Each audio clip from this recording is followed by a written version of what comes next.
अमृत की धारा है धारा जो देती दुखों से किनारा। मुरली अमृत की धारा है धारा जो देती दुखों से किनारा। भूले जीवन में हो जाए शिव बाबा मुरली में समझाए। भूले जीवन में हो जाए शिव बाबा मुरली में समझा। ओम शांति।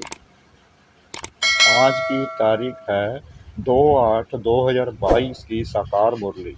बाबा के महावाक्य। मीठे बच्चे पढ़ाई का सिमरन करते रहो तो कभी भी किसी बात में मूंझेंगे नहीं। सदा नशा रहे कि हमें पढ़ाने वाला स्वयं निराकार भगवान है। प्रेषक। इन ज्ञान रत्नों का अविनाशी नशा किन बच्चों को रह सकता है? उत्तर। जो गरीब बच्चे हैं, गरीब बच्चे ही बाप द्वारा पद्मा पद्मपति बनते हैं। वह माला में पिरो सकते हैं। साहूकारों को तो अपने विनाशी धन का नशा रहता है। बाबा को इस समय करोड़पति बच्चे नहीं चाहिए। गरीब बच्चों की पाई पाई से ही स्वर्ग की स्थापना होती है, क्योंकि गरीबों को ही साहूकार बनना है। गीत। इस पाप की दुनिया से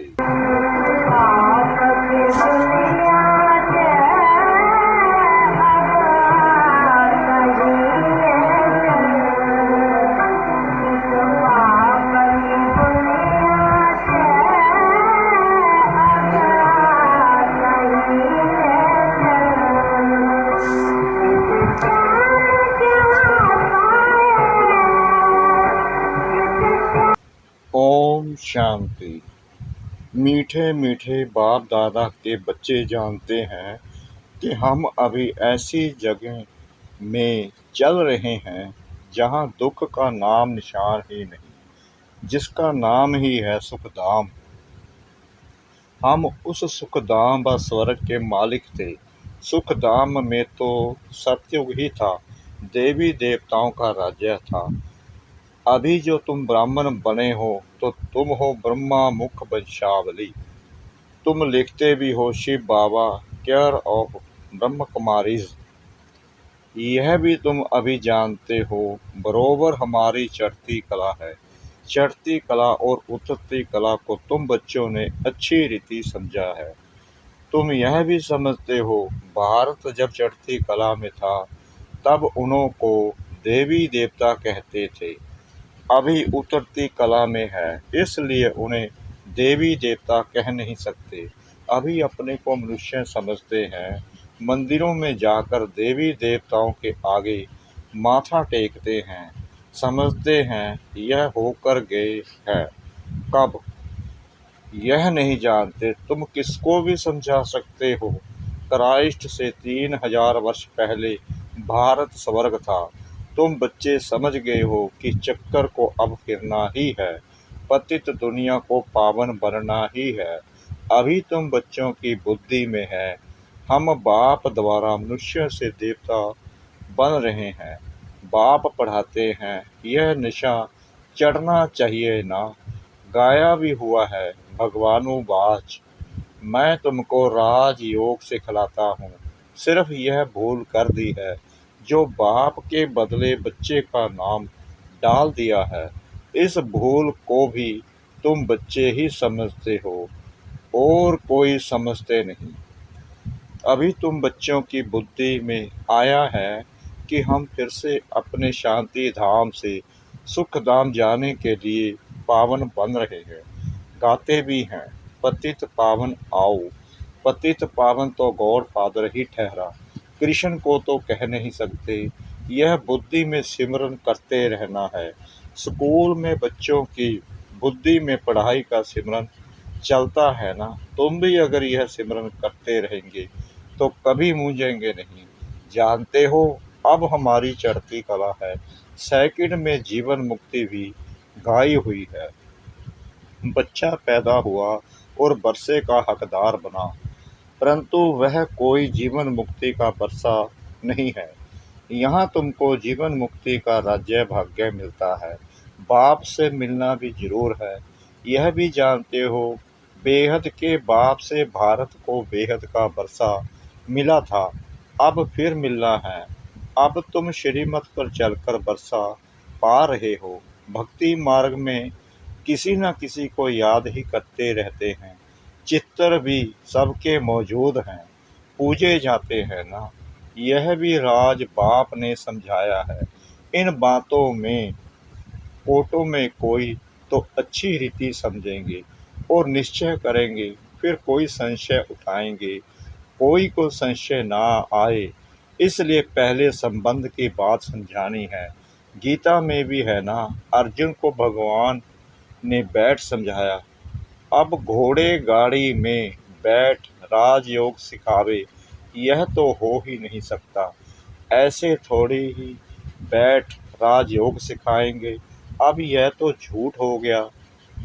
दिखाते हैं विष्णु की नाभि से ब्रह्मा निकला और फिर ब्रह्मा के हाथ में शास्त्र दे दिए हैं।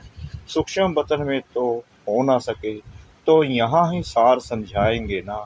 ऐसे ऐसे चित्रों पर तुम समझा सकते हो, प्रदर्शनी में भी यह चित्र काम में आएंगे जरूर। सूक्ष्म वतन की तो बात ही नहीं, ब्रह्मा मुख द्वारा किसको समझावे। वहाँ तो है ही ब्रह्मा विष्णु शंकर, तो शास्त्रों का सार किसको समझावे। तुम जानते हो, यह सब भक्ति मार्ग के कर्म कांड है। सत्युग त्रेता में यह भक्ति मार्ग तो हो नहीं सकता। वहाँ है ही देवताओं की राजधानी, भक्ति कहाँ से आ सकती। यह भक्ति तो बाद में होती है। तुम बच्चे जानते हो, निश्चय बुद्धि ही विजयी होते हैं। बाप में निश्चय रखेंगे तो जरूर बादशाही मिलेगी। बाप बैठ समझाते हैं, मैं स्वर्ग की स्थापना करने वाला, पतितों को पावन बनाने वाला हूँ। शिव को कभी गोरा सावरा नहीं कहेंगे, कृष्ण को ही श्याम सुंदर कहते हैं। यह भी बच्चे समझते हैं। शिव तो चक्कर में आता नहीं है, उनको गोरा व सावरा दिखा ना सके। बाप समझाते हैं, तुम बच्चों की अब चढ़ती कला है, सावरे से गोरा बनना है। भारत गोरा था, अब काला क्यों बन गया है, काम चिता पर बैठने से। यह भी गायन है। सागर के बच्चों को काम ने जलाए, भस्म कर दिया। अब बाप तुम्हें ज्ञान चिता पर बिठाते हैं, तुम्हारे ऊपर ज्ञान की वर्षा होती है। यह भी समझते हो, यह एक ही सत्य का संग है। परम पिता परमात्मा जो स्वर्ग की स्थापना करने वाला है, उनको अमरनाथ भी कहते हैं। तो जरूर यहाँ बच्चों को बैठ समझाएंगे ना। पहाड़ पर सिर्फ एक पार्वती को बैठ सुनाएंगे क्या, उनको तो सारी पतित दुनिया को पावन बनाना है। एक की तो बात नहीं है। तुम जानते हो, हम ही पावन दुनिया के मालिक थे, फिर हम ही बनेंगे। झाड़ के ऊपर भी समझाया है कि पिछाड़ी में भी छोटी छोटी डालियां निकलती हैं। यह सब हैं छोटे छोटे मठ पंथ। पहले पहले बहुत खूबसूरत पत्ते निकलते हैं। जब झाड़ की जड़ जड़ीभूत अवस्था होती है तो नए पत्ते भी नहीं निकलेंगे और ना फल निकलेंगे। हर एक बात बाप बच्चों को अच्छी रीति समझाते रहते हैं। लड़ाई भी तुम्हारी माया के साथ है। इतना ऊंच पद है तो जरूर कुछ मेहनत करेंगे ना। पढ़ना भी है, पवित्र भी बनना है। आधा कल्प रावण राज्य चला है और अब राम राज्य होना है। कहते भी हैं राम राज्य हो, परंतु यह पता नहीं कि कब और कैसे होगा। शास्त्रों में तो यह बातें है नहीं। दिखाते हैं पांडव पहाड़ों पर गल मरे, अच्छा फिर क्या हुआ? प्रलय तो होती नहीं। एक तरफ दिखाते हैं कि बाप राजयोग सिखलाते हैं, कहते हैं तुम भविष्य में राजाओं का राजा बनेंगे, और फिर दिखलाते हैं पांडव खत्म हो गए। यह कैसे हो सकता है? नई दुनिया की स्थापना कैसे होगी? श्री कृष्ण कहाँ से आए? जरूर ब्राह्मण चाहिए। तुम जानते हो हम नई दुनिया में जाने का पुरुषार्थ कर रहे हैं। यहाँ ज्ञान सागर के पास रिफ्रेश होने आते हैं। वहाँ ज्ञान गंगाओं द्वारा सुनते हो। अमरनाथ पर एक तालाब दिखाते हैं जो मानसरोवर है। कहते हैं उसमें स्नान करने से परी ज़्यादा बन जाते हैं। वास्तव में यह है ज्ञान मानसरोवर। ज्ञान सागर बाप बैठ ज्ञान स्नान कराते हैं, जिससे तुम भविष्य की परियां बन जाते हो। परियां नाम सुन ऐसे पंख वाले मनुष्य बना दिए हैं। वास्तव में पंख आदि की बात है नहीं। आत्मा के उड़ने के पंख अब टूट गए हैं। शास्त्रों में तो क्या क्या बातें लिख दी हैं। यह भी बहुत शास्त्र पड़ा हुआ है। इनको भी बाप कहते हैं तुम अपने जन्मों को नहीं जानते हो। मैं तुम्हारे बहुत जन्मों के अंत के जन्म में प्रवेश करता हूँ। कृष्ण तो है ही सत्ययुग का पहला जन्म। स्वयंवर के बाद फिर लक्ष्मी नारायण बन जाते हैं। तो जो श्री नारायण वह बहुत जन्मों के अंत में अब साधारण है, फिर जरूर उनके ही तन में आना पड़े। कई कहते हैं भगवान पतित दुनिया में कैसे आएंगे? ना समझने कारण श्री कृष्ण का नाम डाल दिया है, जो सबसे पावन है। परंतु श्री कृष्ण को सब भगवान मानेंगे नहीं। भगवान तो है निराकार, उनका नाम शिव मशहूर है। प्रजापिता ब्रह्मा तो यहाँ है। सूक्ष्म वतन में तो ब्रह्मा विष्णु शंकर है। यह भी अच्छी रीति समझाना चाहिए। धारणा बहुत अच्छी चाहिए। आपस में एक दो को यह याद दिलाना चाहिए। बाबा को याद करते हो, 84 के चक्कर को याद करते हो, अब घर जाते हैं। यह पुरानी दुनिया, पुराना बस्तर सब त्याग करना है। अभी हम नई दुनिया के लिए तैयार हो रहे हैं। पुरानी दुनिया का नशा नहीं रहता। यह है अविनाशी ज्ञान रत्नों का नशा। वो नशा टूटना मुश्किल होता है। गरीबों का नशा टूट जाता है। बाप कहते हैं मैं गरीब निवाज हूँ, आते भी गरीब हैं। आजकल तो करोड़पति को ही पैसे वाला कहा जाता है, लखपति को पैसे वाला नहीं कहेंगे।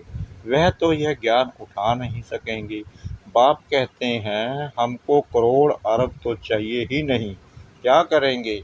हमको गरीबों के पैसे पैसे से सब राज्य की स्थापना करनी है। हम पक्का व्यापारी भी है, ऐसे थोड़ी फालतू लेंगे जो फिर देना पड़े। तुम्हारा मट्टा सट्टा है, इसलिए भोलानाथ कहा जाता है। गरीब से गरीब ही माला में पिरोए जाते हैं। सारा मर्दार पुरुषार्थ पर है, इसमें पैसे की बात नहीं। पढ़ाई की बात में गरीब अच्छा ध्यान देंगे। पढ़ाई तो एक है ना, गरीब अच्छा पढ़ेंगे, क्योंकि साहूकारों को तो पैसे का नशा रहता है। तुम बच्चे जानते हो हम स्वर्ग के मालिक थे, अब कंगाल हैं। अब बाप आया है, 84 का चक्कर तो जरूर लगाना है। पुनर्जन्म भी सिद्ध करेंगे। तुम सिकला दे बच्चे ही 84 के चक्कर में आते हो, यह भी तुम जानते हो, और कोई को पता नहीं है। तुम जानते हो चक्कर पूरा होता है। अब घर वापस जाना है, पढ़ाई को दोहराना है। चित्तर रखा होगा तो देख कर चक्कर याद आएगा। गीत भी कोई कोई बहुत अच्छे हैं, सुनने से नशा चढ़ता है। तुम अब शिव बाबा के बने हो। वर्षा तुमको अब निराकार से मिल रहा है, साकार द्वारा। निराकार कैसे दे? जब तक साकार में न आए तो कहते हैं मैं इनके बहुत जन्मों के अंत में प्रवेश करता हूँ। प्रजापिता भी यहाँ चाहिए ना, ब्रह्मा का नाम मशहूर है, ब्रह्मा मुख वंशावली। बच्चों को बाजोली भी समझाई है, हम अभी ब्राह्मण हैं फिर देवता बनेंगे। चोटी देखने में आती है, ऊपर में है शिव बाबा सटार। कितना सूक्ष्म है, इतना बड़ा लिंग नहीं है, यह तो पूजा के लिए बनाया है। रुद्र यज्ञ रचते हैं तो एक बड़ा शिवलिंग और छोटे छोटे शालिग्राम बनाते हैं। साहूकार लोग बहुत बनाते हैं। यह सब भक्ति मार्ग में शुरू होता है। द्वापर से पहले होती है 16 कलाएं, फिर 14 कलाएं, फिर कलाएं कम होते होते अभी कोई कला नहीं रही है। यह बाप बैठ समझाते हैं। बाप और कोई तकलीफ नहीं देते हैं। नोट करते जाओ, पतियों के पति को कितना टाइम याद किया। अभय बिचारी सगाई चाहिए ना, मित्र संबंधी आदि सब भूल जाए, एक से ही प्रीत रखनी है। इस विषय सागर से क्षीर सागर में जाना है। आत्माओं की बैठक तो ब्रह्म तत्व में है। क्षीर सागर में विष्णु को दिखाते हैं। विष्णु और ब्रह्मा द्वारा तुमको समझाते हैं। फिर तुम विष्णुपुरी क्षीर सागर में चले जाते हो। अब बाप कहते हैं मामेकम याद करो, और कोई तकलीफ नहीं देते हैं, सिर्फ कहते हैं हे आत्माएं मुझे याद करो, मैंने तुमको पाठ बजाने भेजा था। तुमको याद दिलाते हैं नंगे अशरीरी आए थे, पहले पहले तुम देवता बन स्वर्ग में आए। भगवान जब सबका बाप है तो सबको स्वर्ग में आना चाहिए ना, परंतु सब धर्म तो आ नहीं सकते। 84 जन्म देवताओं ने ही लिए हैं, उन्हों को ही आना है। यह सब बातें तुम्हारे सिवाय और कोई जान ना सके। अच्छी बुद्धि वाले ही धारणा करेंगे। थोड़ा समय है, सिर्फ अपने आप को आत्मा समझो। हम एक शरीर छोड़ दूसरा लेता हूँ। 84 जन्म पूरे हुए, अब यह अंतिम जन्म है। आत्मा सच्चा सोना बन जाएगी। सतयुग में सच्चा जेवर थे, अब सब झूठे हैं। अब फिर तुम ज्ञान चिता पर बैठे हो, गोरा बनते हो। श्वासोश्वास याद करेंगे तो वह अवस्था अंत में होगी। अच्छा, मीठे मीठे सीखना दे बच्चों प्रति माता पिता बाप दादा का याद प्यार और गुड मॉर्निंग। रूहानी बाप की रूहानी बच्चों को नमस्ते। हम रूहानी बच्चों की रूहानी बाप दादा को श्रद्धा भरी प्रेम भरी नमस्ते। शुक्रिया बाबा, शुक्रिया बाबा, शुक्रिया बाबा, इस मीठी मीठी मीठी मुरली के लिए। धारणा के लिए मुख्य सार। नंबर 1, क्षीर सागर में जाने के लिए एक बाप से ही सच्ची प्रीत रखनी है। एक की हो अभय विचारी याद में रहना है और सबको एक बाप की याद दिलानी है। नंबर 2, विनाशी धन का नशा नहीं रखना है।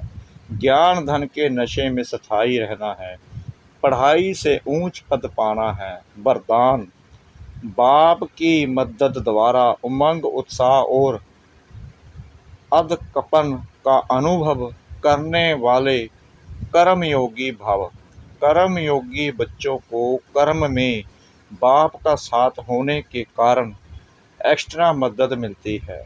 कोई भी काम भले कितना भी मुश्किल हो, लेकिन बाप की मदद उमंग उत्साह हिम्मत और अथकपन की शक्ति देने वाली है। जिस कार्य में उमंग उत्साह होता है वह सफल अवश्य होता है।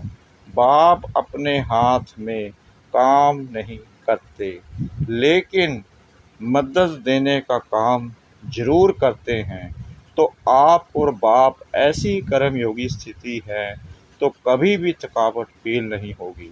स्लोगन, मेरे में ही आकर्षण होती है, इसलिए मेरे को तेरे में परिवर्तन करो।